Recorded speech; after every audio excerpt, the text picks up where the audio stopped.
నమస్తే, నేను డాక్టర్ దుష్యంత్ కాల్వా. నేను ఇన్ఫార్మ్ క్లినిక్స్లో కన్సల్టెంట్ ప్లాస్టిక్ అండ్ కాస్మెటిక్ సర్జన్గా పనిచేస్తున్నాను. నేను ఇంత క్రితం హెయిర్ ట్రాన్స్ప్లాంట్ గురించి చాలా వీడియోస్ చేశాను. అంటే హెయిర్ ట్రాన్స్ప్లాంట్లో రకాలు, అందులో రోబోటిక్ హెయిర్ ట్రాన్స్ప్లాంట్ మనం చేసేది, ఇలాగా హెయిర్ ట్రాన్స్ప్లాంట్ గురించి చాలా వీడియోస్ చేశాను. అందులో నా వీడియోస్లో ఎన్నో కమెంట్స్ వస్తుంటాయి. అందులో ఒక సింపుల్ క్వశ్చన్ వచ్చిందనమాట. ఈ క్వశ్చన్ ఎంత బేసిక్ అంటే దాని గురించి ఇమ్మీడియట్గా నేను కొంతవరకైనా మాట్లాడి అవగాహన తెద్దామని ఈ వీడియో చేస్తున్నాను. అదేంటంటే, హెయిర్ ట్రాన్స్ప్లాంట్లో రిస్క్ ఉందా? Very very basic question. So దీనికి నా ఆన్సర్ ఏంటంటే, any medical are surgical intervention, అంటే మెడికల్ ట్రీట్మెంట్ అయినా సరే, సర్జికల్ ట్రీట్మెంట్ అయినా సరే, ప్రతి ఒక్క దానికి అంతో ఇంతో రిస్క్ ఉంటుంది.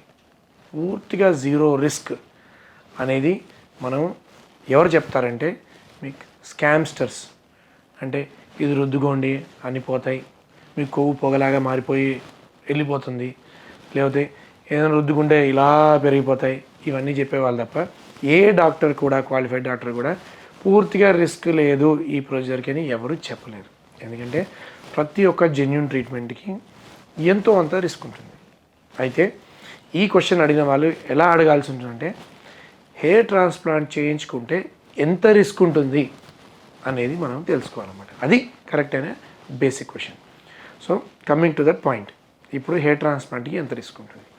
సో మీరు తెలుసుకోవాల్సింది ఏంటంటే, హెయిర్ ట్రాన్స్ప్లాంట్లో మనము తల వెనుక భాగం నుంచి వెంట్రుకలు వేరుతో సహా తీసి మనం ఎక్కడైతే బట్టతలు వచ్చిందో ఆ భాగంలో మనం అమర్చడం జరుగుతుంది. సో దీన్ని బట్టి మీకు అర్థమైంది ఏంటంటే, ఇందులో ఇది ఓన్లీ చర్మానికి సంబంధించిన ట్రీట్మెంట్ మాత్రమే. ఇందులో ఈ మోడర్న్ ప్రొసీజర్స్లో అయితే కటింగ్ కానీ, స్టిచ్చింగ్ కానీ ఇవన్నీ ఏమి ఉండవు. కాబట్టి ఇది ఆటోమేటిక్గా లో రిస్క్ ప్రొసీజర్ కింద కేటగిరైజ్ అవుతుంది. సో ఇది మనం లో రిస్క్ ప్రొసీజర్ అని కేటగిరైజ్ చేసాం. కానీ ఇందులో ఇప్పుడు రిస్క్ జీరో అయితే అనలేదు, నేను లో రిస్క్ అన్నాను. లో అని ఎందుకంటామంటే, ఇందులో కూడా ఒక స్మాల్ రిస్క్ ఫ్యాక్టర్స్ ఉంటాయి. ఈ risk factors actually direct procedure సంబంధించినవి కాదు, కానీ ప్రొసీజర్ ఎవరు చేస్తున్నారు, ఎక్కడ చేయించుకునే దాన్ని బట్టి ఉంటుందన్నమాట. సపోజ్ ఇప్పుడు మనకి హెయిర్ ట్రాన్స్ప్లాంట్ ఎంత వైడ్ స్ప్రెడ్, ఎంత పాపులర్ అయిందంటే, చాలా రకాల పీపుల్ కూడా మేమే హెయిర్ ట్రాన్స్ప్లాంట్ చేస్తామని చాలామంది ముందుకు రావడం జరుగుతుంది. సో అయితే హెయిర్ ట్రాన్స్ప్లాంట్కి ఒక క్వాలిఫైడ్ ప్లాస్టిక్ సర్జను లేదా క్వాలిఫైడ్ డర్మటాలజిస్ట్ ఈ మధ్యలో చేయడానికి గవర్నమెంట్ అలౌ చేసింది. కానీ మిగతా వాళ్ళకి ఎవరికి కూడా హెయిర్ ట్రాన్స్ప్లాంట్ చేయడానికి క్వాలిఫికేషన్ లేదు. అంటే అయినా కూడా చాలామంది మంగలి వాళ్ళు, అంటే బార్బర్స్ నుంచి మొదలెట్టేసి, ఎంబీబీఎస్ గ్రాడ్స్ నుంచి మొదలెట్టేసి, డెంటిస్ట్ల కానించి అందరూ ఎవరు పడితే వాళ్ళు హెయిర్ ట్రాన్స్ప్లాంట్ మేం చేస్తామని చాలామంది హెయిర్ ట్రాన్స్ప్లాంట్ చేస్తున్నారు.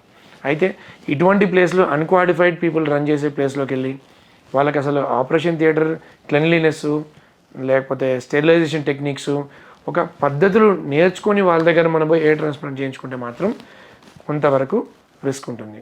ఇలాంటి రిస్క్ గురించే మనకు అప్పుడప్పుడు న్యూస్లో కూడా మనకు కాంప్లికేషన్స్ అని మనకు న్యూస్లో వినపడుతుంటాయి కూడా.